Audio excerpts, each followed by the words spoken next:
Hey, what's up, Savage Gang? It's Diana from Savage Coffee, once again inside the Savage Podcast, kicking off another season full of stories of local entrepreneurs, small business owners, and just day-to-day people who come here to share their stories, obstacles, challenges that they have overcome, and that they are willing to share with us and you know, give us the opportunity to learn from them. So you probably already follow her. You probably have seen her on social media. Why? Porque es la mera mera. She's the one here in San Antonio who is going around beautifying the human brows. Eso.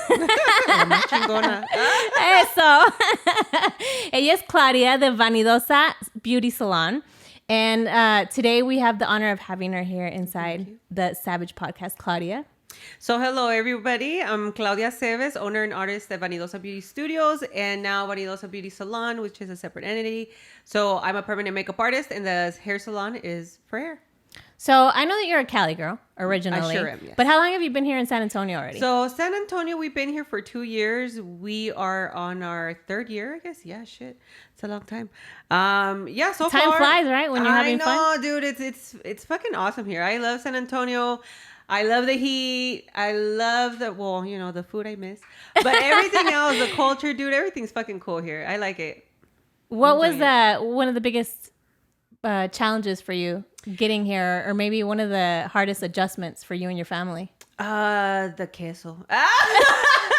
So I'm not like a big fan of the yellow cheese. Okay. So that's been hard for me now. But honestly, like the food, honestly, just the seafood. I eat a lot of seafood. So like aguachile, ceviche, and stuff like that. So, getting it fresh, of course, when you're in the middle of the fucking state is really hard. Yeah. But, ya me acostumbré. So, and my husband still gets at me because I'll still order it and expect it to be like the most amazing thing on the face of the planet. Pero ya me estoy calmando. So and then when it comes and it's not to your expectations. No, I'm like, dude. Pero no, I still eat it. I don't even complain outside. Now I just complain in my head. I'm just like, ves pa que te quite. Don't do that anymore. But honestly, like, it's a cultural thing, you know what I mean? In California, and especially because we lived on like 5 minutes away from the beach, the seafood, of course, was like super fresh y todo. But it's food, like everything else, is like a lot of things is a cultural thing. So when we moved out here, that was really the only thing that I had adjustments to. I got over here with like eyes wide open, really excited to see everything, to like meet different people, to see what the culture was out here. So I wouldn't say there was an adjustment to the people or anything else except just the seafood. My aguachiles, I miss them. Yeah. But it's a great place to be at. So originally born and raised in Cali. Yeah, so I was born in East LA and then I was raised in a city called Oxnard. I was there honestly like my whole life. And it's not like I don't know, when I lived there, I didn't think it was small. But now that I'm here in a city of like 2 million people, 250,000 population doesn't seem so big. But when I was there, it didn't feel small. But I felt like I couldn't do anything. Like I had hit my ceiling. Como, where do I go from here? You know? And anybody who's lived in California and tried to grow their business to the point where you want to go to the next level, it's very, very hard because the only people that can get to the next level are the people that are there already, because it takes like $1.5 gazillion to really move up. Yeah. And that's what, to me, was one of those things I was like, okay, we got to get out of here. This is like not it. I've hit a ceiling. I'm like, casi me quito las greñas de estar aquí because I can't, like, what else is there, you know? Especially because, like I said, I was born and raised in California and I was raised in this city where, pues, ¿qué más haces? You know, like, this is it. I can't do anything else. What was it like growing up in Oxnard? So I grew up in the south side of town, which apparently in a lot of towns is like not the best side. Según me cuentan. So like in the south side of Oxnard, in this particular street called Cuesta del Mar that everybody knows out there, dude, it's hood. It's like, and especially growing up in the 90s, we saw a lot of like, pues le dicen ya police brutality. Back then, it was just the eloteros getting their elotes thrown all over the street. Luego los cholos, you know, they would rob them, and it was really sad. We would see all these people in our in It our was rough. community. It was rough. Yeah. And then I remember growing up one time too, I was walking to the bus and some cholo stole my chain. Like I was like, I think I was like 10 and they just ripped it out of me. But that was like the how we grew up, you know? So it was like normal. I walked to school by myself since I was in kinder and it was normal. Like I would never do that to my kids now.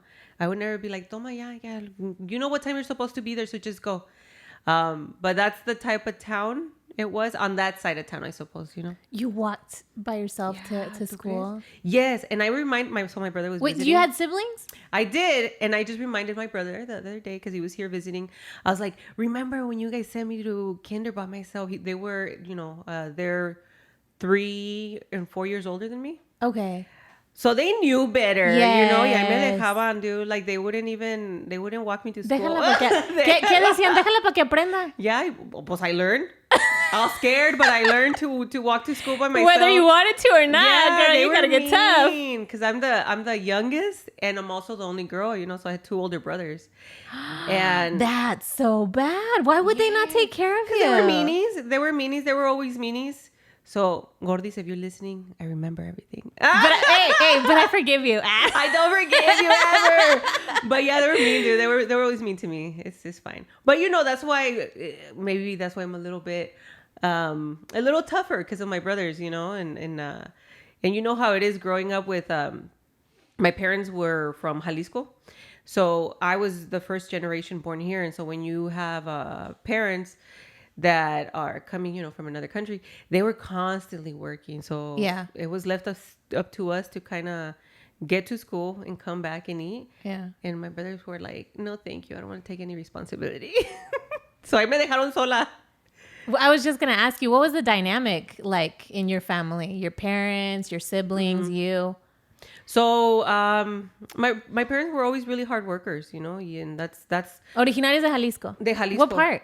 It's called Atotonilco. Oh, nice. Atotonilco, El Alto, Jalisco. It's I would say like an hour north of Guadalajara. Okay. So I have family still in Guadalajara and in Jalisco.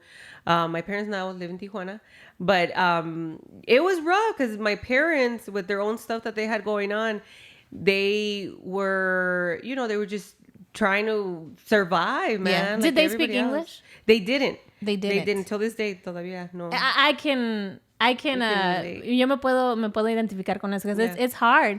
You I don't know if this happened to you, but one of the things that I became at a very young age was an interpreter, an official interpreter, dude.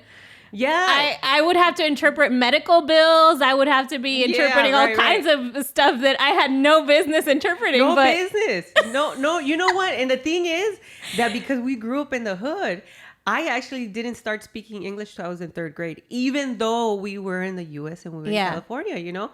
And so I remember like translating. My brother was trying to translate because he was the oldest one, poor thing. Y si no él, like it was my medium brother, si no me. And I was like, I don't know, mom, ¿cómo se dice You'd pass eso? the bill around to see who could get bits and pieces, a little bit from this one, a little bit from that I one. remember, and my brother listens to this, he's going to laugh. I remember so vividly, and I was young. I must have been like 5 or 6. We didn't even know how to say straw. So we were trying to, my older brother, we still make fun of him because he was trying to ask for a straw. And what did he call it? He called it like a stick with a hole or something like that.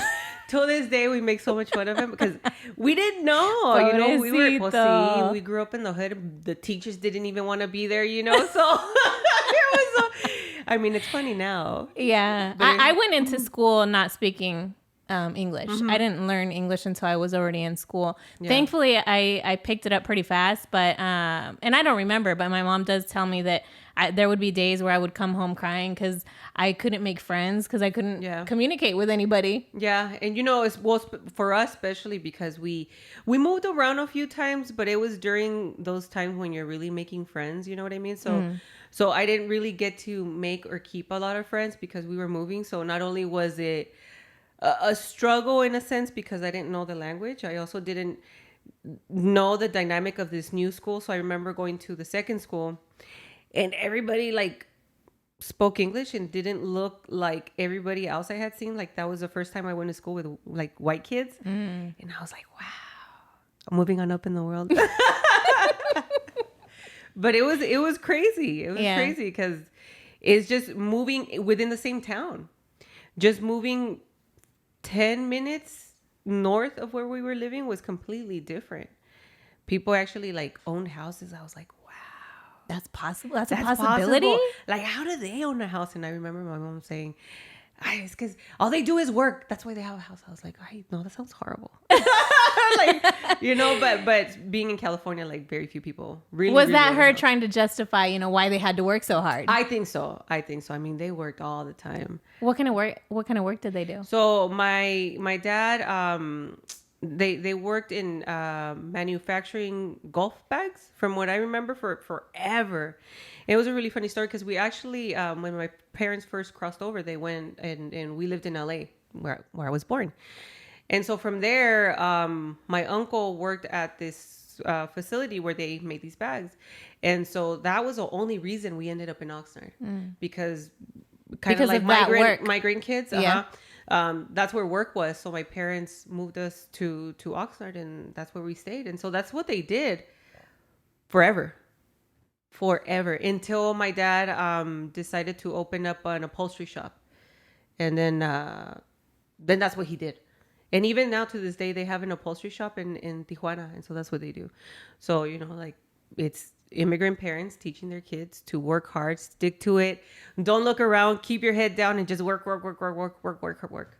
Did your parents ever instill in you the entrepreneur or the small, or have your own business, be your own boss mentality? Or was that something that you attained on your own? Yeah, not really. Not really. Growing up, we never, like, my parents were really interested in our interests. Because, back in the 90s, I don't know in where the way you grew up, or most of the kids around us were not to be seen or heard. You kind of just went outside and come home when the lights are on, So not really. It was always like, ¿Ya hiciste tu tarea? Did you do your homework? And now, of course, I would lie because I hated doing homework. So it was like, oh, yeah, la hice. And my parents would say, okay. So that was it. It wasn't even go to school. It wasn't even work for yourself. That's something that came on like out of necessity, really. What did they have expectations for you? And did you know what those expectations were? No. What was your responsibility in life? Como animalitos, like... Ay, como pudieran. Yeah, I como sea. My mom tried, she tried to like keep the house together in a sense. Pero no, it wasn't. It was just kind of like you just kind of keep living and you work. You go to school, you work and you work and you work until you die. For us growing up, it was pretty much get your high school diploma, get through high school, and then find yourself a good paying job that offers a good 401k and you can get a retirement plan and you have good health benefits. Yeah. That was the plan. Not even that. No? I don't know. I think it's just my mom went to third grade and my dad went to high school, and that was like the extent of the education. My mom started working since she was 6. So I think like that's all they knew. Yeah. Just work. And so it wasn't even like go to school, go to college. I kind of went to college a little bit, but it really wasn't for me. I didn't know how to go to school. Like I would go to school. There was days where I didn't go to school when I was in high school. I wouldn't like, ay me vale. And I think I had like a 0.3, 0.1 GPA when I was in high school because me valía. Like I was like, it's okay. And we didn't have anybody checking on us, So it was kind of like the wild, wild west. But with kids that you're supposed to raise. Yeah. Yeah.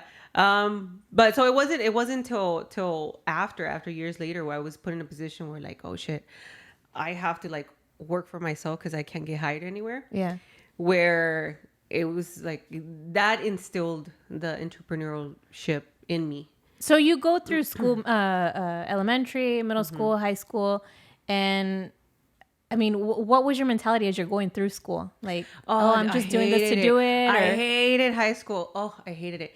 And the thing is, because I always tested high in tests, they kept putting me in. I was in the GATE program, and I was the special and talented, whatever. So I didn't even have classes with my friends. So I was, so everybody else had like the standard classes. Yeah. But because I tested high in they would the test, move you ahead. They would move me ahead. Yeah.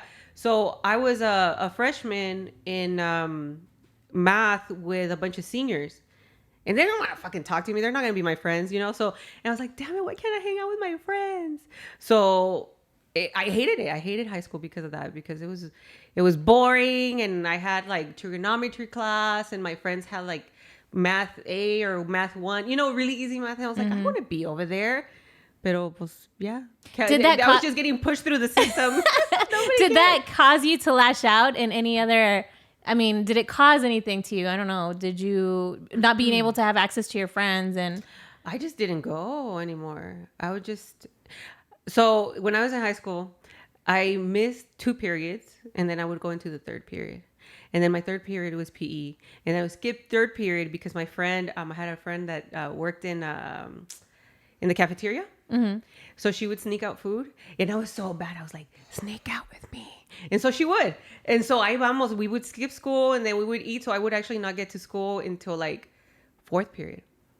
And then I would be there for like 2 periods and then I would go. And then once in a while, if it rained, like I would go to school and we happened to have a test that day. So I scored good. So I bumped on my grade a little bit.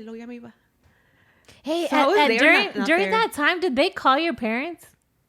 Because when I was in high school, if I missed, even if it was just one class, like my parents would get a phone call. Yeah. And I mean, my parents were the same. I mean, you know, they left it upon me to get my responsibilities done. Mm-hmm. But if one of the teachers called them and let them, oh, no, she didn't go to class or whatever, like they were on me. I was in trouble. No. I remember I started... I think it was like the 2nd semester or whatever. And in the 1st semester, I had like 66 absences from my 1st period. And somebody gave up, whether it was the school calling. Y luego, pues, you know, we didn't have an answering machine or anything. Yeah. It would just ring. Y pues, you know, it was a really... Was it a house line? It was a house because line. Mine was a house line too, and it was actually a machine that would call. Mm-hmm. So I got to, you know, if you were smart, you would be home during the time that the machine was going to call, and you would pick up and nobody knew. I wasn't even home. ¿Quién sabe qué andaba haciendo? I wasn't even doing anything. I just didn't want to go, so I just did. Because usually the phone call would come later in the evening. So by that time, I was already at home, you know, and I could pick up the phone, and nobody knew. Like my parents never found out. No, I just didn't. I just did it. And then my friends had home ec in the last period. So then I would go to their class and try to like blend in. So I think eventually the teacher just thought I belonged there. Yeah. She didn't ask no questions, no nothing. And then I got tired of it. And then I graduated early. They allowed me to graduate early because... Really? Yeah. I'm telling you, like... Dude, you had an angel then. Like somebody was... Because you know what? I'm still alive. So you know what? Yeah. Yeah. And yeah, they allowed me skipping school and she still graduated. But I think it was with honors, right? Casi no, ya sería mucho. That would be too much. But I think it's just because I got passed along and everybody was like, oh, okay, well, she's testing good here. Like I would go to, you know, my geometry class and I haven't gone in months, right? Mm-hmm. And then I would test and I would get, you know, like 90-some%. What? I don't know. Numbers have always been like my thing. And I would test good. And they would probably be like, no, pues, mira, we're doing good. She probably was here, even though I didn't see her for like 66 days. I was just not paying attention. I was here, but I wasn't. Yeah, so I would just go eat, or my friend would give, you know, pull food out. Y pues ya, así no la llevábamos. So yeah, then I graduated and I was like, oh shit, like, I'm supposed to be an adult now? Like, I haven't been adulting, like, even for nothing. At this point, had you even started figuring out or thinking about what you wanted to do? Or what was next after high school? So, you know, I figured, I wouldn't say I figured. So, my sister-in-law at that time, now they're divorced. But anyway, my sister-in-law at that time, she wanted to do the medical assisting program. And I was like, I guess I'll do it. You know, and so my mom went with me because I was still underage. And so she signed for me todo. So I think at that point, she kind of, now that we were older, I think she started to get a little bit more involved. Mm-hmm. Not that they weren't involved before. But I mean, we were just, you know, they were working, man. Yeah. They were working hard. And it's like everything. I mean, we're parenting and we're learning as we go. I'm sure that they did the same thing. They were learning as they went. Exactly. So so that's what I did. I went to the medical assisting school and pues it was What was that easy. like that? Or what was It was like? boring. It was boring. But I think I identified with it because You're like, we did, otra vez, otra vez con libros. esto. But because of it, I decided to go to nursing school actually because I liked all the medical stuff and I had a really good memory for remembering medical prognosis, medical things and measurements because numbers, no? Mm-hmm. And so because of that, I was like, oh, I think this is what I want to do. And so I started with that. And then when I got into the medical field, I started as a receptionist and then I went into the back office and then I did medical billing and coding, got my certification there. Y luego I went up to manage. So all that within a span of, ¿qué sería, like 6 years? So I went from, entry level, making $1,200 a month, to making. What was that like, making your own money? And It was. did you feel? Well, see, and now I realize it. But when you don't get taught how to respect money or how to utilize money properly, pues así como se te viene, se te va. Yeah. So it was so fucking stupid. So I was making $1,200 a month, right? Okay. And I had a Cadillac for myself. I didn't have any kids. Okay. Okay, so I had a big ass fucking truck. I had a Cadillac. So your mentality was to treat yourself. Like, hey, I'm working and I don't even know if that's what it was. I was like, you know what? I can, so I will. Yeah. And it was, my payments, I remember, were like $605 a month. But you were riding around in a nice car. Yeah, it was nice. It was nice. I was, I was like, I felt so big in it. Yeah. Yeah, me valía madre. Pues yeah.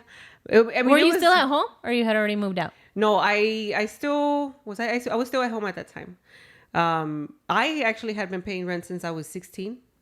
So pagaba mi renta and then pagaba mi truck and then I probably had like $100 to my name. Was that something that your parents initiated or you took it upon yourself to say, hey, I want to start helping out? It was kind of initially it was me trying to help, the household, because that's what you do. That's what I saw my whole life with my mom. My mom always worked really, really hard, pero siempre she always sent money to my grandma. Yep.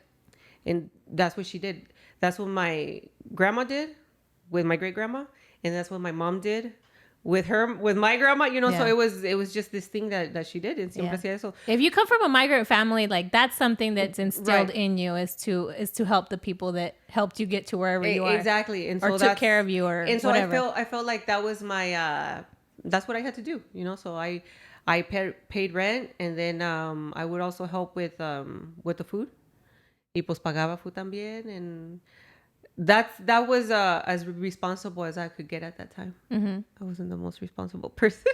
So you go 6 years working in the medical field. Mm-hmm. And then what happens? Did you decide that was just not your jam, or? So I'll tell you, between this, I was I moved out with my ex, right? So, oh my God, I hated being there and around him and stuff. So I started going across the border and helping people with transportation. Okay. Whether or not they had documents, so whatever. Some people say it's illegal. I say I didn't know. You were helping. I was helping. Me sacas. So I was doing that. So I was doing this when I was 19. Honestly, it wasn't even about the money for me, although the money, of course, was great. But wait. How do you even go about? Like, who introduced you to this, or God. what? Was it the friend that was cutting class with you? No, pobrecita. I think I ruined high school for her. I was like a bad influence, man. No, so my brother had this thing going on, and so I was like, I want to do it too. But my brother's always been very, very money smart. Money smart. He just knows. My brother creates money from fucking air, man. Mm-hmm. And that's just something that he learned on his own. Yeah, I think because he was the oldest, he always kind of saw the struggle growing up with money and like constantly having to work, and I think that instilled in him that hunger to not want to do that. Mm-hmm. And to safeguard his money and to make money, more of it, but to keep it safe too. Yeah, well, to use it. I mean, my brother loves to spend. But so he was doing that. I was 19, right? And I was in this relationship that I hated. I was like, I hate being here. So anyway, this would allow me to drive 3 hours to TJ and be out and see the world for the first time, and then go back and yeah. So You were not doing this in your nice $600 a month no, car, right? Mujer, no. It was a whole operation. Now that the case has been closed. So yeah, so I did that when I was 19. So I had been with this dude since I was like 17. Okay. And then when I was 19, I started doing that, and I did it for a little bit. And my mom, pobrecita, she was like, "No, I can't sleep when you're out there." Pues they didn't like. So she knew what was going on. Yeah. So it was like a whole family thing, except for my mom. So my she's the one that stayed home and prayed for you guys. Yes, she wouldn't sleep, And I was a mom, like, how could I have done that to her? Pero pues I didn't care. I just wanted to be out. Yeah. I felt like I hadn't had my teenage years. I hadn't enjoyed them. So there I was 19. So this was a way for you to escape this relationship that you were in. To be able to get away with, or have an excuse to get away. Right. Because I went around. Because I'm going to work. Exactly. So me iba and I was eating Tijuana tacos and I was in danger. Danger was fun because I didn't know how much danger I was in. Like was it really truly the adrenaline rush that people say, oh yeah, you get. You know what? I don't even I didn't really get nervous. Like I'm not a person that gets nervous with dangerous things. Or like, so tú no, como dicen las canciones, tú no te paniqueas. No, me vale. No, tampoco. But yeah, dude, I was like. I got caught 3 times on the board and I would still go. Wait, what? Yeah. And it wasn't until my brother was like, well, mom doesn't want you to go. I was like, mom, so I stopped going. But after the 3rd time, I was probably like, I'm going to take a break. Okay. Yeah. So I took a break. After the 3rd time. I mean, and what's that? What is that like? Like they come up to the car and they start asking you questions and you just gotta sit there and when I say look pretty or what? No, dude, cuando te digo que it was an operation, it was an operation. My brother's brilliant, man. I'm not gonna call him a mastermind because this is, like the case has been closed, but still. Again. We need to reiterate. No, yeah, Hay que reiterar. No, my brother had like this whole operation going and pues he facilitated circumstances for me. And so I was literally just a driver from point A to point B. Okay. And I was responsible for, making sure that things were okay and things got received. And then, pues, ya me ¿Tienes corrido? Did anybody ever? So yes. You do, right? Not you me, do, but the right? family. No, so when ¿Qué banda te la canta? ¿Cuál cantante? Well, and you know what? That's a whole nother story. Long story, super short. We all ended up in prison. And so my dad and my brother ended up in the same prison. And of course, they had acquaintances or friends in there. Y allí le hicieron el corrido. El corrido de los Aceves. Available on Spotify. I know. And you can look it up. I'm still getting royalties. No. I heard it once. I don't even know what happened to it, but they did make one. It was really funny. What? Yeah, it ended up being like a whole postedigo. Yeah. My poor dad didn't deserve the time he got, pero I was lucky to be born a woman. And we honestly get a lot of like pats in the back. Yeah, you get away with a lot of stuff. Yeah, so I did, and I played it up. I played it up. I ended up... You batted those lashes? I did. Nobody gave a shit because they're like, who the fuck are you? We've seen your type before. But I think just because I was a woman, I got a lot less time, even though I was the one that was caught with everything. And to add to that, just to add to it, I was also pregnant. I had met Roundy, my husband, who changed my life. He's the best. But so I had met him and I was pregnant. And because of that, they reduced my time even more. So I actually didn't do as much time, even though I was the one that was doing everything. Like, me cacharon con las manos en la masa, pues, yeah. And nobody else got caught like that, just me. And I got less time than everybody in, they called it an organization, but around me, And so my dad ended up doing almost 7 years. And my brother ended up getting almost 9. And then here I was, I signed for like 4 or 5 years, right? Mm-hmm. And I was like, oh my God, 5. No, y luego, so I signed and then I found out I was pregnant. And so I called my attorney. I was like, I remember that conversation with him. I was like, hey, so I don't know if this matters or not. Well, so of course it matters. It fucking matters that I'm pregnant. I'm about to have a kid in prison. Anyway, so I called my attorney. I was like, hey, so this is happening. I'm pregnant. And he's like, really? That's great. I was like, it's not really great. Well, it so happened that it was great because the DA that was trying us was on maternity leave. And you know when you're pregnant. Toda hormono. You know, so she's like, ay, pobrecita, esta alma de Dios. I'm going to give her some time off. So she actually, they reduced my prison time from almost 4 or 5 years to 6 months in prison, 1 year at a halfway house, and a year at home arrest. Yeah, I know, right? And everybody else got like years and years. And the only reason I got less time was because I was a woman and I was pregnant. Mm-hmm. And even when I was in prison, I was like, I got out of the duty, like doing, because when you're in prison, you have to work in this particular camp that I was at. And I would tell him like, oh, my back hurts. You know what? I think I'm getting cramps.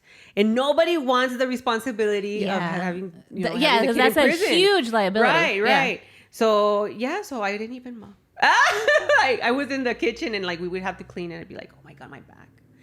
And you have women in there with maternal instincts and women, really, really good women that, just, did bad things or whatever. So they would take care of me. They would bring me food. I remember the first day I was there, my first day in prison, I remember the first day in prison. Llega una muchacha and she's like, oh, hey, it was a group of them and they were all black. And they came and they were like, hey, we brought you this. It was like cocoa butter and like some snacks and food. But I didn't know what the fucking rules were, because before I went in there, me dice the gentleman that was in charge of intake, he's like, okay, so do you have any problems with any races? I was like, oh my God, should I? I don't know. No, I don't. But anyway, so I was like, no, thank you. I didn't want to take anything from anyone, because I also watch those prison shows. I was like, no. They're going to take me in the back and I don't know what the fuck. Do something to me. Yeah. So I was just like, no, thank you. No, thank you. Later, I found out that it's not really like that in women prisons because women, of course, we're more docile. We're more friendly. So it doesn't really happen that way, especially not in federal prison. State prison, I'm sure, is different. But I was in the feds. That's different. And so I remember the first day, and I was like, I don't want to take that. But then after I was like, yes, I'll take that. And people would bring me stuff and like, how are you feeling today? Oh, I'm really hungry. They would bring me food. My friend, who I still, I'm still friends with her. She had this job where she had to go and she was a porter. So she would work 8 hours a day nonstop, right? Like a 30-minute break or whatever. And so she worked y llegaba bien cansada. And I was like, oh my God, are you like, she's like, I'm tired, do this and that. And I was like, oh my God, I worked like a whole 30 minutes. It was exhausting. So I took advantage, of course, of the fact that I was pregnant. But anyway, those were good times. It's laughing giggles, but what kind of toll did this take on your mom? So that was really hard. Because when we first got arrested, pues pobrecita, no? She had lost her, my dad got arrested, my older brother got arrested, and I got arrested. And I think during that time, I can't remember when my medium brother was, but he was somewhere else. And so it was really hard for her because we were all taken, right? Yeah. And so the only one that got let out on bail was me because I'm a U.S. citizen. I was born here. And so it was really hard on her. And then even after it was hard because she had to go visit, my brothers and then my brother and my dad, and I couldn't go. So she was on her own with my sister-in-law, and thankfully she had her. My sister-in-law would take her to go visit my dad. They actually moved my dad here to Pecos, to a prison in Pecos. Oh, okay. So they actually came to Texas before I did. So that was really hard for her. I think that was probably the hardest, to see her son and then her husband and then me going through all this stuff, And so, yeah. What kind of state mentally, emotionally were you in going through this whole situation? You know what? Because my brother and my dad got so much time, I felt really lucky. So, I had my husband at that time. We were together already. and he was supportive, and he went through everything with me. So it wasn't hard.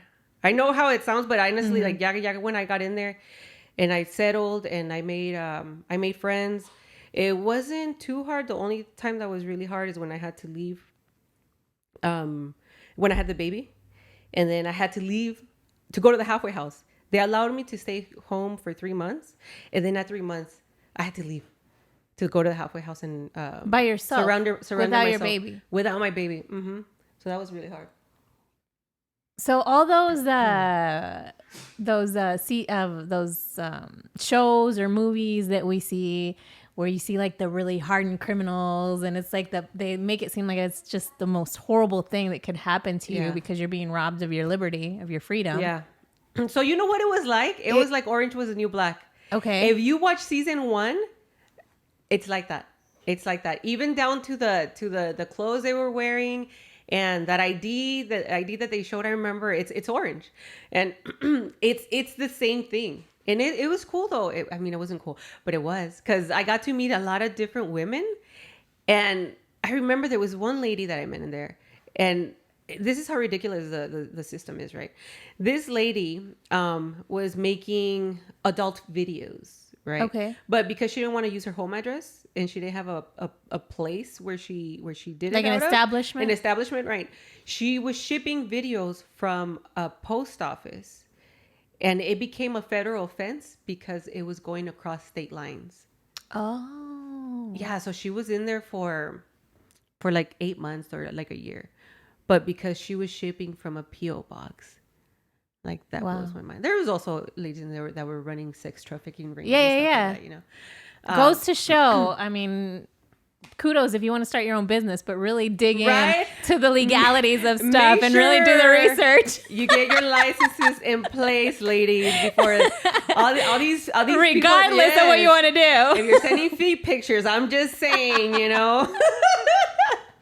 I guess at that time she couldn't do it through email. I don't know. Yeah. But it was crazy. Like, it was crazy because I could see like all these women had that same they were go-getters. Mm-hmm. I know how that sounds, but they were go-getters, and they saw a need for something, and they created that need, whether it was good or bad. You also got killers in there, but that's another thing. But to see, these were women that were masterminding. I met a chemist from Hawaii. She had no idea what prison was like. She was like green, but she was a chemist, and she was we were all in the same dorm with, we used to call her Beavers, but anyway, that was her last name. But she was in the same dorm with me and this other gal who was also cooking meth.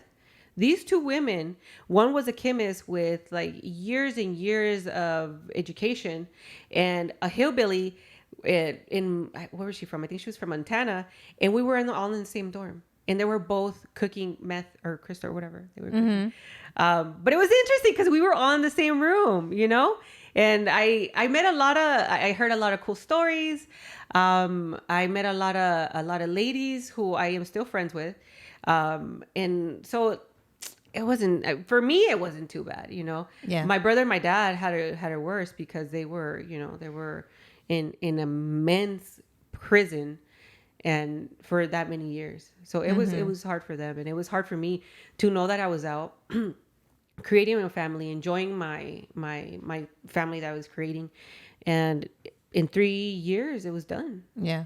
So that was hard for me to know that they were still having to, and I couldn't visit because I'm a federal felon, so I couldn't visit my brother and my dad in prison. So that sucked. And I saw them shackled up when we went to arraignment. I also saw them shackled up in their feet and their arms and everything together. And I came in from the street wearing street clothes, you know.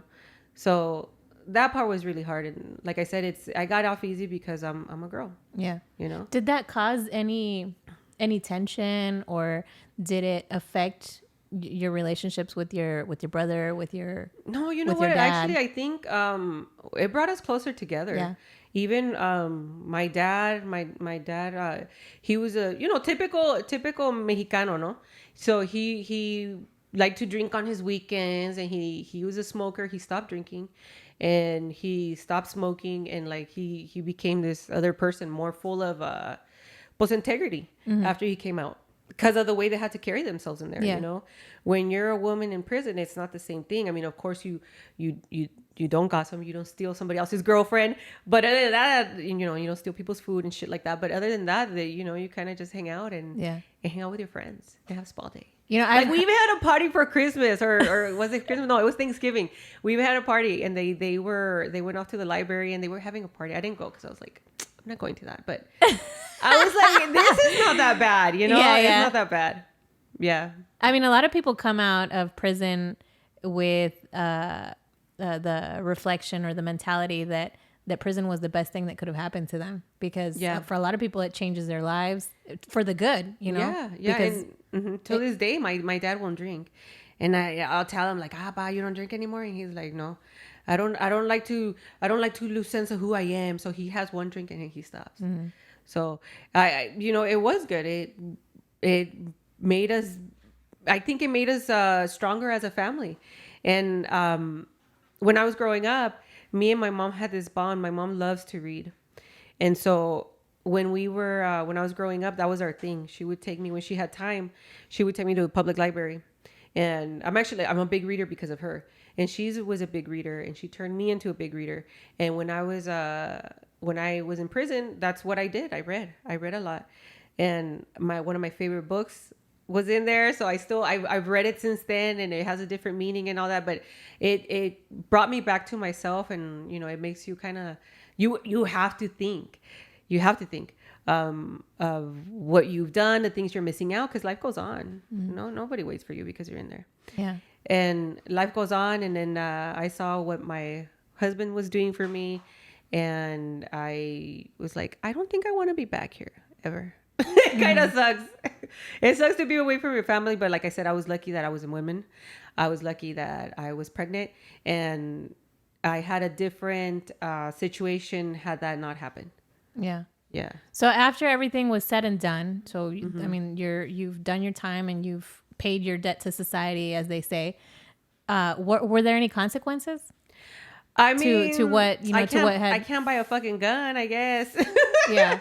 But no, you know, honestly, like I kind of just moved on when I got Did it make anything more difficult for you? Trying to move and get on with your life? You know what? Do anything? It did later. Okay. So when I got out, I was lucky enough because I don't want to say lucky. I don't really think luck is involved in a lot of things I do, but I had the same job. They waited for me, and so I came out with a job. When I was under house arrest, they let me take my baby. Roundy, my husband, would drop off the baby, and I would have time with the baby. So I was they were very good to me, and so I kept the same job, right? And then I got offered an opportunity to go work for another doctor. And with this doctor, I would have tripled my income. So I was like, fuck, how could I not do it? Mm-hmm. And I couldn't sleep for days because, you know, loyalty and all that. So anyway, I ended up going because I was like, this is what's best for my family. I have to move on. I have to move on from what I've been doing. And then I was there. We were making good money. We were doing good. I was like, shit, like I'm growing, you know, in what I want to do in the medical field. Girl, then the doctor gets arrested. Oh, snap. I know. I was like, is this a joke? Where's Ashton Kutcher? I was just going to say, am I being fucking pranked? No, I was there, right? I was just like hanging out like any normal day. And of course I managed the office, and I, you know, so I'm like, where the fuck is this guy at? Like, I know he ain't got shit to do. Why? He was never late. Anyway, de repente we have like 3 men that come in, and it was the DEA, the FBI, and the local sheriff's department or whatever. Did you kind of tense up for a minute? I was like, fuck, what did I do now? I was like, is it that other thing I was doing during that time? Like, what's going on? You know, I already signed my deal. No, but they came in and were good drawn. I was like, fuck. And you know, they already know who the fuck you are by the time they go in there, you know, like they know what the hell they're doing. So they came in and I was like, damn it, otra vez, you know? But it turns out that the doctor started getting into pain medication. Pain management, I should say. And he started giving out pain medication to his patients, which isn't a big deal. What was happening though, this is during the uprise of the epidemic, the opioid epidemic. Okay. So I think honestly they kind of used him as an example, but so some of his patients were selling the opioids and using heroin. Okay. So because they were doing that, I think he had 2 patients that OD'd. And mind you, it wasn't even on the medication that he prescribed them. It was from the profits of the medication that he prescribed them. And he ended up getting 20 years for that. And he was already 68. So that dude's, I mean, he's dying in there. Yeah. Every now and then I'll check because he was good to me, and he was a nice man. But can you imagine, like, here I am I was making good money. I have to go look for another job in the medical field where everybody knows each other. Nobody would hire me. Nobody because would of hire that? me. Because of his Because situation? of him? Yeah, because of him. And also I couldn't even go apply because I was a federal felon. Oh, okay. Yeah. So that is one of the consequences, That's right? one of the consequences. So like I said, that came and bit me in the ass later. And I was also still trying to pursue nursing to a certain degree. Like I was going to go back to school and I'll do all that. But you also can't get your license if you're a federal felon. Really? Yeah. And maybe if it was a misdemeanor, it would have been okay. It would have been different. It would have been different. I could expunge it, but you can't expunge federal offenses. So I'm kind of like, I was stuck with that. I still am. I'm still stuck with it, which is why I can't buy guns, even in the great state of Texas. Were you mad at that moment? No, honestly, I was just like, pues ya que, like, what am I going to do? Yeah. Like, I was more, so when he saw, and again, this is why, like, I think he was really good to me. He saw something in me where he decided he wanted to go into business with me outside of his practice. So we were actually starting a med spa. So Roundy, my husband, he was doing all the construction for this new med spa that we were partnering with the doctor with, and I was going to run it. I was going to run it 50-50. It was going to be a great deal, and then he got arrested. So here I was, like, nobody would hire me. Mm-hmm. And my husband, he was working construction there. So it was just me and him in this 4,000 square foot building or 3,000 square foot building where the rent is super duper high because now we moved on to this other city where it's like super expensive there. Mm-hmm. And we didn't know what the fuck to do. We didn't have any business savvy. All we knew how to do was work. That's what I've been taught my whole life. And him too. That's all we know how to do. The only thing we were good at is doing illicit shit. That's all we know how to do. Y pues that's actually what, like, going back to what I had said earlier, that's when entrepreneurship was pushed on me. Okay. Because, number one, I'm not going to get hired. You had to get creative. I had to get creative. I couldn't go on unemployment because at that time I was a 1099 employee. I was a consultant. So I couldn't even get unemployment. I couldn't even get on the welfares. I couldn't get foodies. I couldn't get any of that because it was a federal offense because he got arrested and because I was a 1099 employee. Something with the way they do the welfare and all that, I couldn't even get that. So we had no monies. And no options. No resources, no nothing. Nothing. And mind you, my brother and my dad is still in prison at this time. Mm-hmm. So I didn't really have anybody, and I wasn't going to burden my mom with this, pobrecita. So we were on our own. And so we had to make it work. And you already had a baby. And we had a baby. Yeah. And it was really, that time was really, really hard. But it's like, ¿qué vamos a hacer? What are we going to do? We just got to keep on moving. And I was distraught because I didn't know what the fuck to do. But my husband, he had moved around before, so he lived in different cities. So, and he always told me, money comes and goes. I didn't know how to be without working, mm-hmm. But he was my rock. He kind of calmed us down and got us through it. And he kind of told us, he kind of told me, we're in this situation. We just have to get through it. And so that's what we did. So at this time, a coworker of mine me dijo, she knew somebody that did nails. And so she said, why don't you get somebody in there that does nails, at least with that? you know. And again, she was another person that really helped us through it, because she would come and work, and we still try to do this beauty thing that I had no idea, you know, like I was doing makeup and stuff, but I didn't really know how to monetize it. Okay. And so we had this building, and so I brought in this girl, and then we started selling stuff, like a boutique style. And so we were getting by.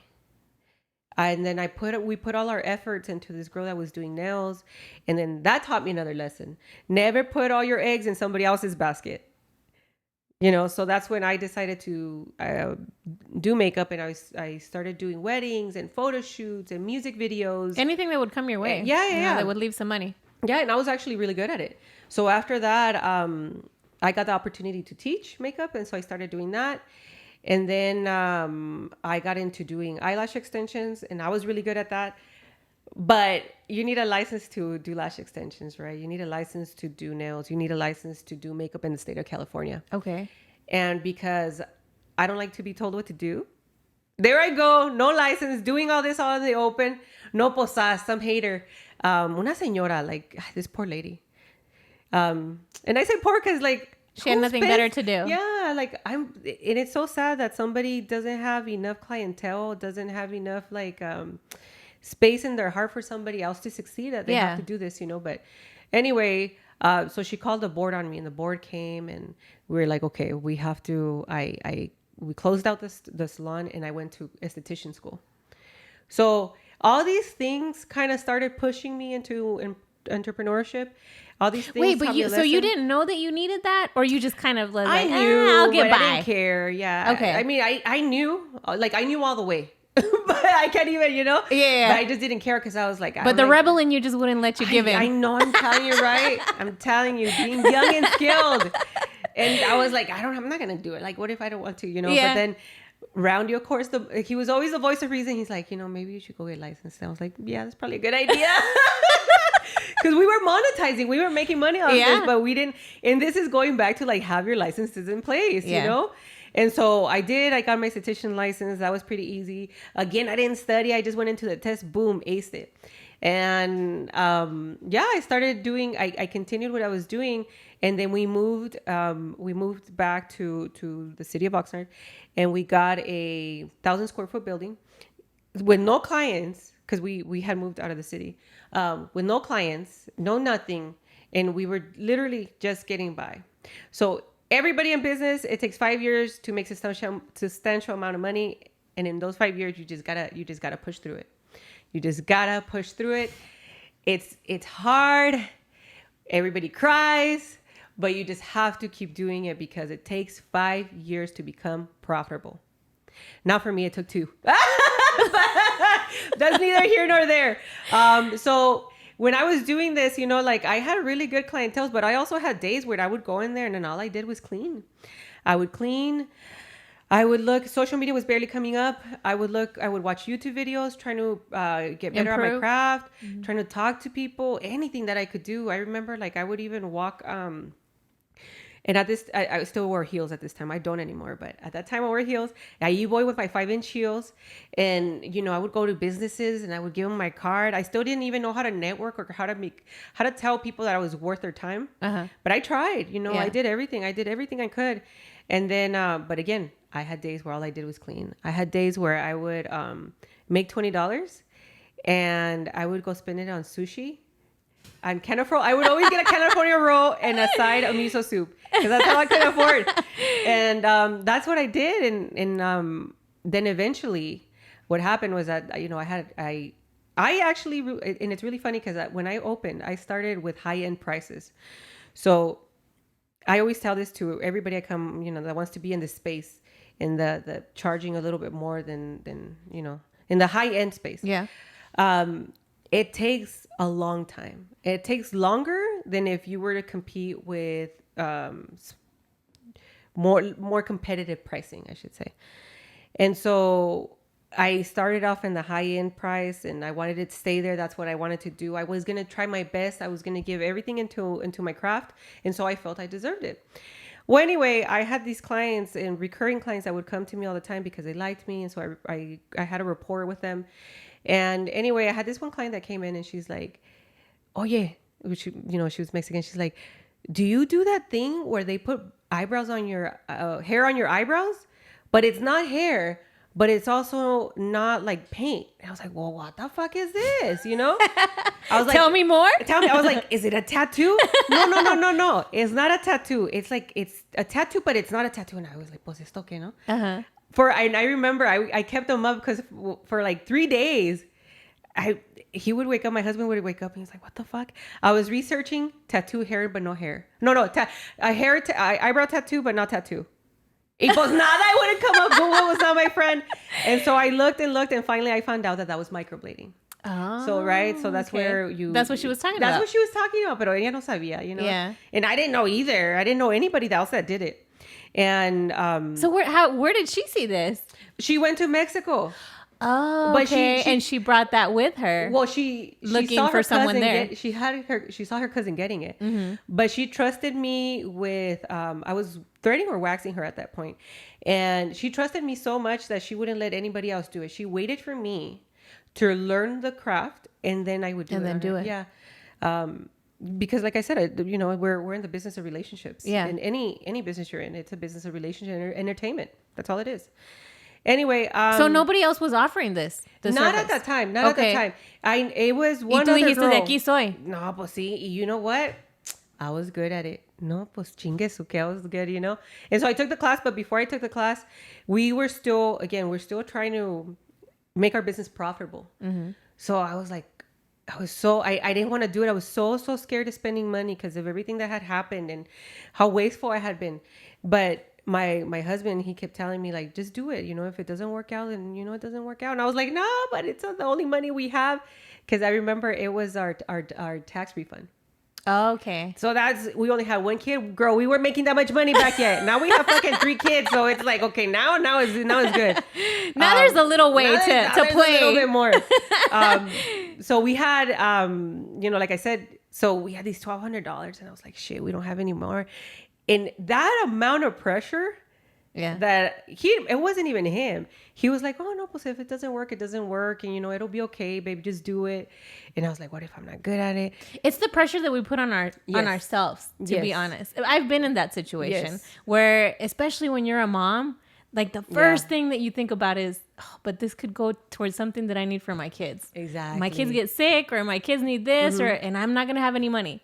And we put ourselves on the back burner and it's like, no, I'll just wait. Yeah. And it's also the, what if I'm not good enough? What if I can't do it? What if this goes to waste? But you know what? I ended up doing it because of my husband. I remember calling my mom and I was like, no, pues we don't have money. This is $1,200. And again, going back to maybe not thinking education is the most important thing. My mama decía, well, she heard me, she heard it in my voice. I was sitting there crying to my mommy. And and she was like, no, maybe you should just get a job. Don't do it. Keep that money safe. Don't spend it. Cause she knew. You never know. Yeah, you never know. And I went for it. Because of my husband. And so when I did, I happened to be really good at it. And not in an artistic way, more in a technical way. I would look at the technicalities of it. And so in 3 months' time, I went from barely paying rent to needing an assistant. I got booked out 2 to 3 months in advance. But again, it was new. And it was so new that it was only me and 2 other girls doing it at this time. So it was 3 of us in a county of 850,000 that was doing it. And I happened to be good at it. So I was, and it Word got out. Word got out. Yeah. And I got along with my clients. I always put them first. I was always early. I was never even on time. I was early to my appointments. Cause for me, this is how we eat, you know, this is what the only money we had. So I can't allow myself not to be good and not to push. Not to give a 100% experience to each person. Exactly. So we did that, and within 3 months, I needed to hire 3 to 6 months. I needed to hire an assistant, and from there, I was booked out 2 to 3 months in advance. And there I went, and I did that for 6 years before we decided to leave the state. And honestly, the permanent makeup industry and the beauty industry in general has been so good to me, and so good to my family. And that was what brings me to what I'm trying to do now, which is pass my knowledge, the little bit that I have learned, pass it all along to other people, because we failed, man. And that wasn't even our biggest failure. Our biggest failure came with the cosmetology school we tried to open, where we lost $250,000 of our own money. And that sucked balls. And I cried for like 5 minutes, and then I was like, okay, pues ya, move on. I was like, ah. Yeah. And my husband was always like, well, it's just money. I was like, no, but I felt it was $250,000. But to me, it was like, fuck, I fucking failed. Here I go thinking I'm the cat's pajamas, because I was really profitable as a business. I had 4 women working at my studio paying me rent, and then I was making money on top of that. It was more money than I had ever seen, and I was probably making at that point, when my parents together cumulative made in a year, I was making probably 2 or 3 times that in a year. But again, when you don't have financial education and you don't have any business savvy, it doesn't matter how much money you make. It doesn't matter how much money you make. It doesn't.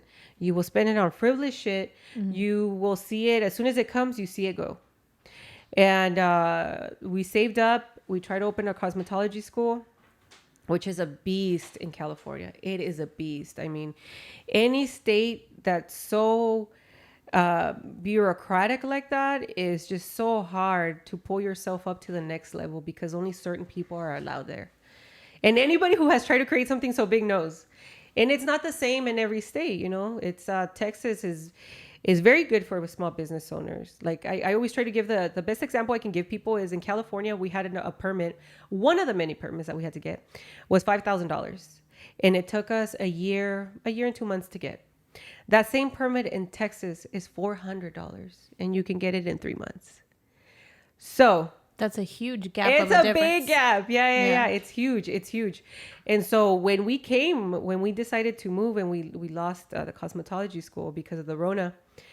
Don't even get me started on that, because I will be here for hours, you guys, for hours. That's a subject for another episode. That's coming very soon. Episode 2.0. But because because we lost the school, we learned so much from it. We learned so much in business. So when we got here, I was new, yes, but we also had all this business experience for 8 years or 9 years, 9 years at that time. So we didn't come here new. We didn't start a business new. We were new here, but we brought in all our business education. And then when we opened here, I had to relearn a lot of things. Just to give you an example, like in our target market here is completely different. The people are different. They're looking for different things. And I had to relearn my clients. I had to understand them again. I had to relearn who these people are. In California, nobody really uses Facebook. Here in San Antonio, at least, people, I have noticed it's about 50-50 Facebook and Instagram. So the way we market our clients or find new clients is different. Yeah. But like again, we came here with that knowledge. And so now we've opened our second location, which is right next door to our first location.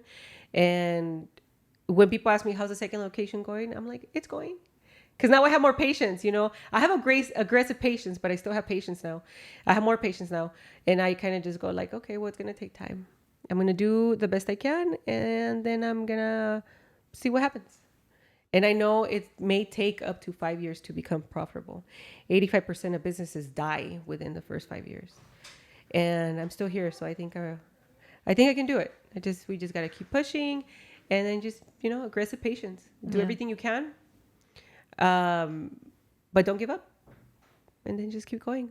You mentioned earlier during one of your seasons of struggling and hardship that your mom brought up the fact like, hey, why don't you just go and get a job and maybe that'll be easier. Yeah. But did you ever in any season, I mean, it doesn't have to be, years or necessarily right now, but during any of the seasons that you were going through in your life, did you ever think of that, of saying, you know what, I need to go. I did find a job, and because this is too hard. Dude, you can even ask Roundy. Maybe last week I was just like, maybe I should just be a stay-at-home mom.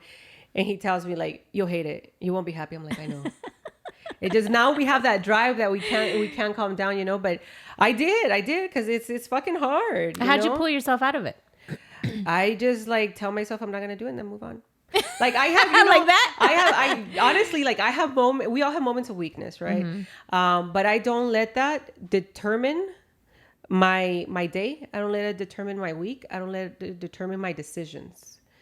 It's very hard to not to make emotional decisions. But I try not to make emotional decisions, which is why now I write stuff down. Like my to-do list, I have to write my to-do list and it gets done. I have to occupy my mind with something else. So I read, and reading gives me that calm and pulls my head out of my ass sometimes, So if I'm like, oh, it's low, or like, oh, it's something isn't happening that I want to happen, I bring myself back. I talk to my husband and then I read. And I read a lot of novels and I read sci-fi. So no, it's not like I'm reading a self-help book that tells me like, hey girl, calm down, just push through it. Breathe through it. Breathe, girl, breathe. No, I read, but it slows my mind down. Because if you leave me to my own devices, I already thought of 5 different ways that like business is going to suck and it's just going to come crashing down and everything's going to die. But I slow myself down and I try to be more intentional with my thoughts and I read. And that helps me a lot. I also have, I'm very, very lucky in a sense that my husband and I have created this together. So now I have somebody to complain to. And whether he likes it or not, I still do it. And once it's out of my head and onto his shoulders, then it's now he gets to keep it. Here's the stress. I'm going to go read. Do with it as you like. Yeah. So that's how it is now, but it's honestly like having that other person to talk to and take you off the ledge because he knows me. Nobody knows me better than him. So he'll say like, you won't be happy doing that.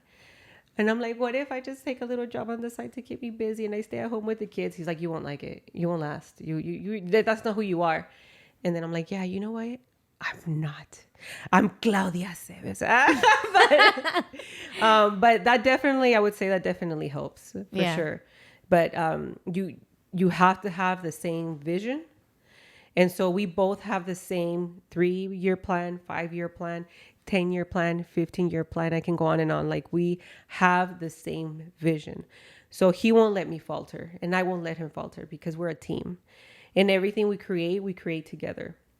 Even down to like having the same group of friends, like we and that's how we operate now.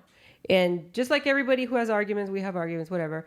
But we have ultimately the same goal, so we always have that to come back to. So the world can be taking a shit, but he and I have the same goals. So he and I and our family will be okay, and our business will be okay because we have the same mindset and we talk about things and we're really open with each other now more than before. So you come to San Antonio, you open up this business with what we would say is a plan because you're bringing all this experience with you. And how do you decide or how do you go upon opening up a second business or branching out your business? Man. What was the thought behind that? I don't know. Sometimes I need to be stopped. Like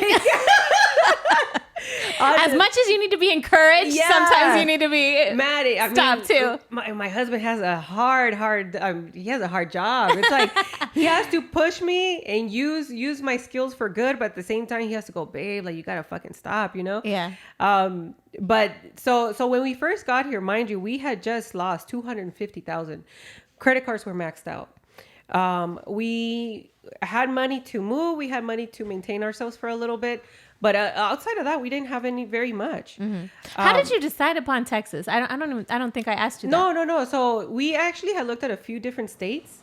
But he doesn't like the desert. Okay. So my bestie moved to Arizona. And she was another great support. But anyway, my bestie moved to Arizona. And he just couldn't do the desert. And I was like, it's hot. I like it. But he's like, no.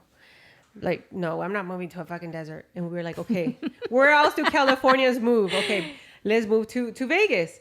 But it's a degeneracy, dude. I mean, it's fucking Vegas, you know? Yeah. So, and then I actually had taken a class and I knew a few people in Vegas that were in the permanent makeup industry. And they were like, no, this is not a place to raise kids. You can make money, but it's not a place to make kids, Yeah. to raise kids. And at this time, we have 3 children. So that was not for us. And so we moved over to the next state, New Mexico. Hell no, gross. It's ugly. So New Mexico, absolutely not. And Texas. So when we looked at Texas, I started looking at the laws here. So now I'm coming in with my eyes wide open, right? Okay. So now I'm looking to see what it takes. We still have the same goal, open up a cosmetology school. So now I'm looking to see what it takes to start up a business here. I'm looking at building codes and building laws. I'm looking to see what the average income is in certain areas in different parts of Texas.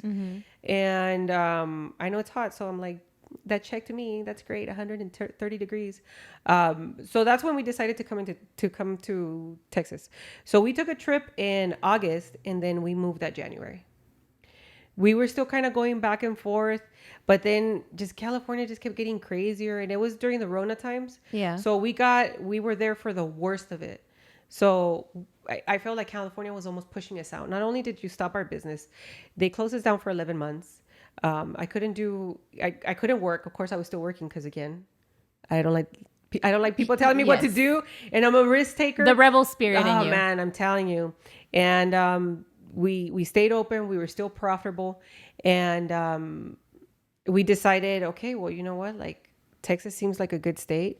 We came in August, and you guys were eating inside the restaurants. Like, what? What is this? What is this? I didn't even know what to do. People were not wearing masks. You're like, the Rona didn't make it over here or what? I was like, for real. We were like led to indoor seating. I was like, wow. Like this day has something cool going on. I want in. Yeah. And so, like I said, I looked at the laws. We looked at all those things, how much it would cost. And we decided that this was a state for us. And then we looked at different cities too. El Paso, hideous, could never live there. I know people are from everywhere. I'm sorry, El Paso is no offense, not it. but It's ugly, man. And it's not the desert, but it looks like the desert. It looks desert to me. It looks like you the have to desert. remember, I'm coming from California, you know, in a Yeah. beach city where the palm trees never die. Yeah. And where the breeze kisses you. Yeah, well, that breeze is too cold for me. But anyway, but you know, so I'm coming into El Paso, and I'm like, yeah, this is not happening. I am not moving to a place like this. And then Houston is too much like LA. Absolutely not. LA is a fucking filth. But they do have good tacos. The food there is awesome. And then, you know, we looked at a few other cities. We even looked into Brownsville. And yeah, that was not it. I saw pictures of it. I was like, no, this reminds me of like home. No, thank you. And so when we looked at San Antonio had green. I didn't know what Texas was like. I thought all of Texas was like tumbleweeds and cowboys and big buckles and howdies and, you know, and, when we came and I saw how green it was, I fell in love with it. And then the rivers, there's a ton of rivers in San Antonio and lakes, and it's so pretty here. Yeah. Except during winter, but it's really pretty. It's very family friendly. And that was what really got us to move over here. We just like, it's family friendly. There's a lot of things to do for kids. To do with kids, you know, you can take your kids all kinds of places. The river, the lakes, the rivers were warm. Like what? The beach is always like negative 1,000 degrees in California. And I didn't even like going to the beach. So, but the water here being warmed, I was like, oh my God, this is so cool. And I saw that there was there's a lot of raza out here. There's a lot of people. So it makes me feel comfortable, of course, because I'm seeing people that look like me out here. And that's when we decided to move to Texas and to move to San Antonio, because we were like, this is a great opportunity. And honestly, I didn't even check out like competition. Everybody tells you, some people say you should do that. I didn't do that. I just am who I am, and I'm here, and I'm going to start. I even increased my price when I moved out here a little bit, and it worked. I mean, you know, my work and my skills and tenacity and grit pays for it. It paved way for us to work here and become profitable really quickly. And we're still doing construction, but you know, we're still growing, and the studio has been doing really good. So we did well. And then it was a year ago, actually, a year ago in July, we got a call, and it was a landlord, and he's like, "Hey, so the dude next door to you guys left." And I looked at him, and he looked at me. We were like, and we were on vacation. He was driving. We were driving to Nashville, and I was like, "Let's get it." And he was like, "Yeah," and I was like, "Yeah." And so we got it.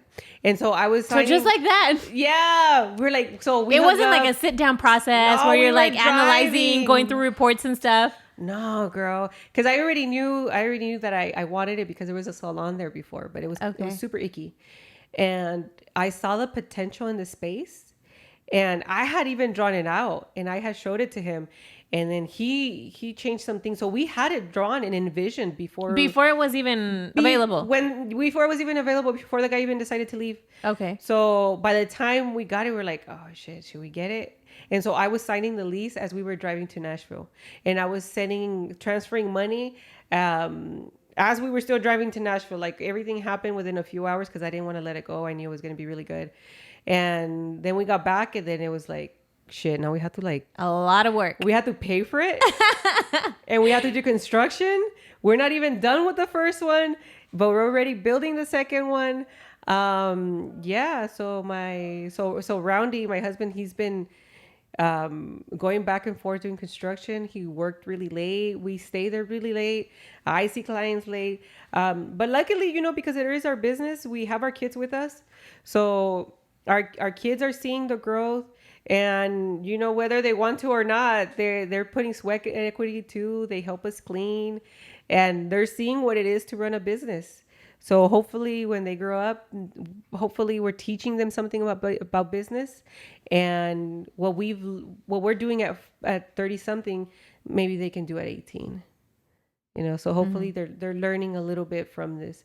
If anything, they can learn how to work hard, which is what I learned to do, and to be respectful of other people's time, and to be respectful of the people around you, and to whoever you are with, to be completely,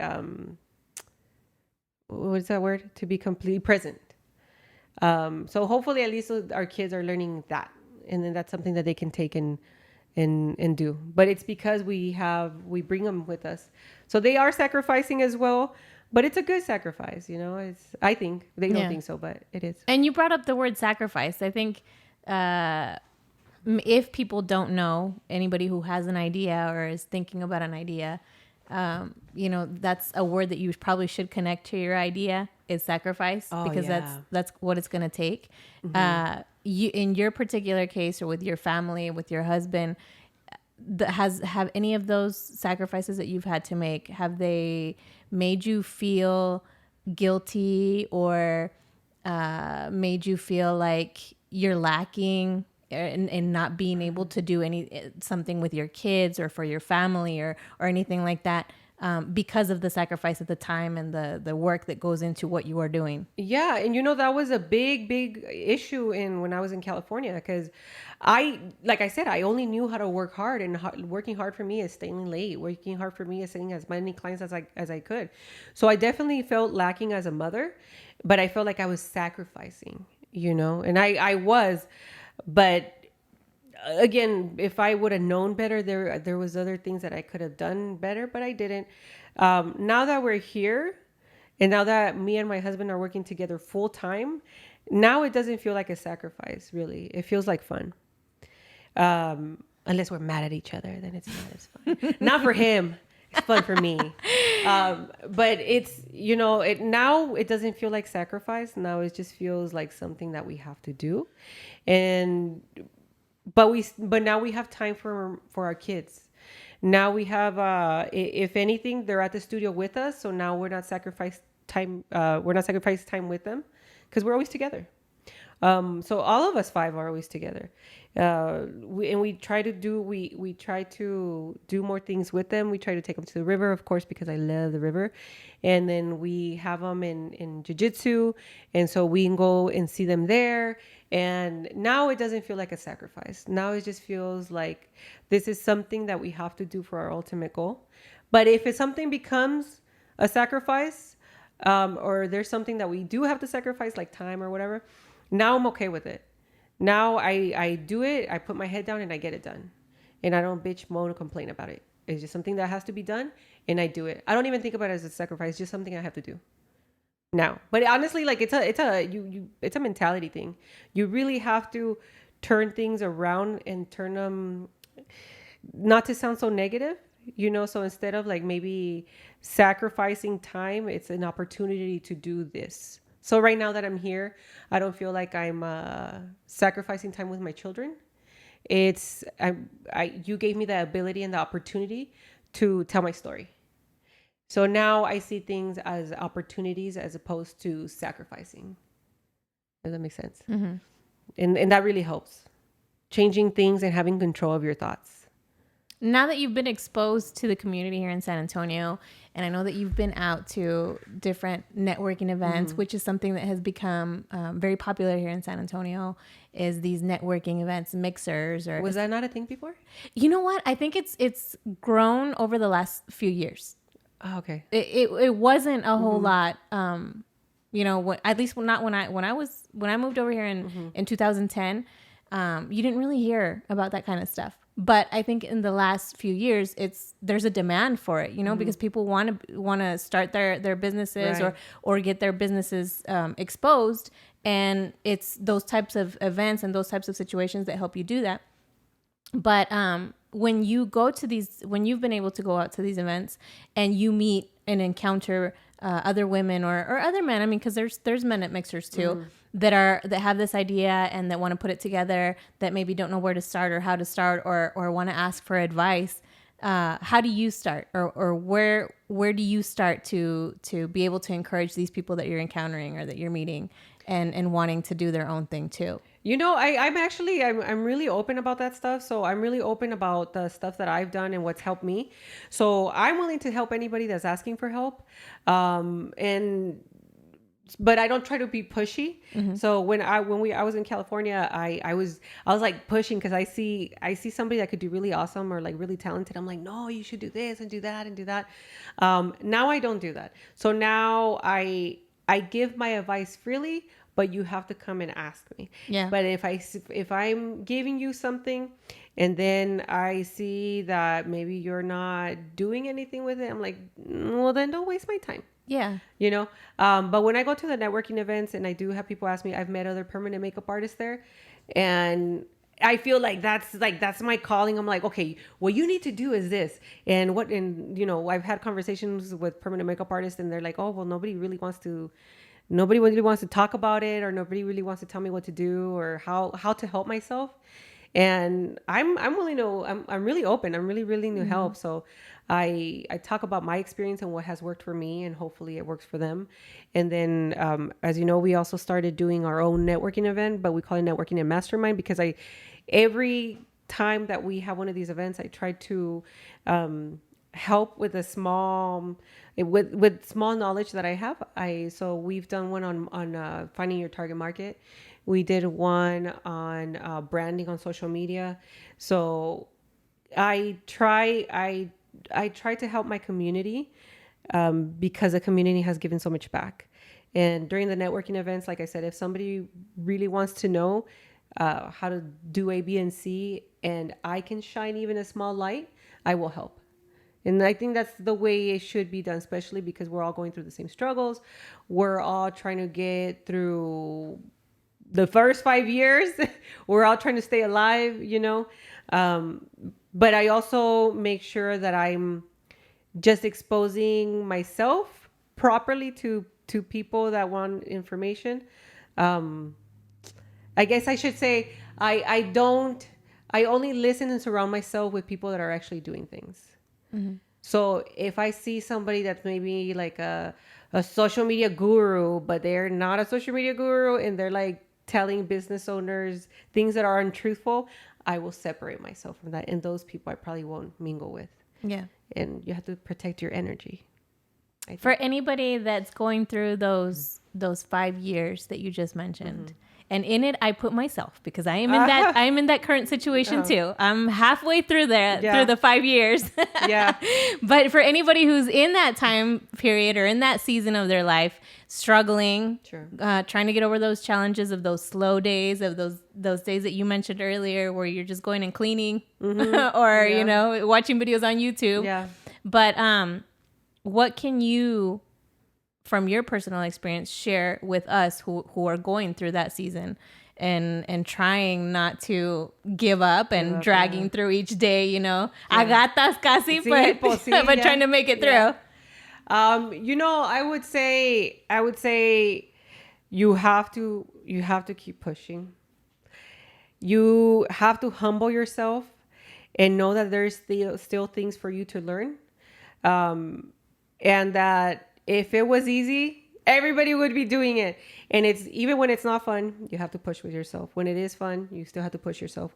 When you're making money, you have to push yourself. When you're not making money, you have to push yourself. You have to keep going. And you have to go hard. You have to go hard on a Sunday when you don't feel like getting up. You have to go hard on a Friday night when everybody else is out and you're not going out because you have to do X, B, and C. You have to say no to things that aren't fruitful for you. And you have to learn how to say no, of course. Surround yourself with positivity. If you are around people that aren't doing shit and they're always complaining, you will become a person that doesn't do anything and is always complaining. So surround yourself with positivity. If those people aren't positive, move on. Move on. But, you know, like I said, humble yourself and always be truthful with yourself, and know that if you are not where you want to be, then there's something for you to learn, and you have to figure out what that is. But constantly learn from everybody that is where you want to be. Even if they're making $2 more than you, then that's a good person to learn from, because you want to make $2 more, right? If they're not doing as well as you, and I know this kind of sucks, but if they're not doing as well as you, or they're not in it 100% like you are, those are probably not people that you want to pursue and get around. If you need to get yourself around positive people, positivity, people that want to do stuff, people that are happy where they're at. But beyond anything else, like, you just have to push. This whole motivation thing, like, oh, I feel motivated today. You won't feel motivated tomorrow, but you still have to fucking do it. So you just got to work hard. Push yourself when you don't want to. Sometimes it sucks. Claudia, thank you so much for sharing with us. What a beautiful story. I'm so glad that you accepted the invitation and that you were able to open up the way that you did. And to anybody who is listening to us, who is watching us, I hope that Claudia's story also inspires you and gives you food for the mind, food for the thought of how you too are able to take your idea and do something with it. And regardless of what your circumstances are, I mean, you know, Claudia mentioned hers, and they are very different from yours, from mine. But, you know, even in her circumstances, she was able to get something done, and look at her now. Look at her. Look at you today. Look at me. That's awesome. So congratulations. I wish you nothing but blessings on your business, on your family. Thank you so much for sharing, and all your social media handles that so people can look you up and follow you on social media. Yeah. So thank you for having us. I really appreciate you taking the time and having us here and let me talk about myself for this long.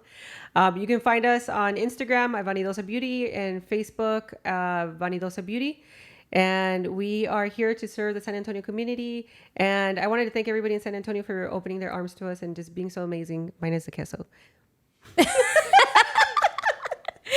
Thank you so much for tuning in, for watching us. Please subscribe.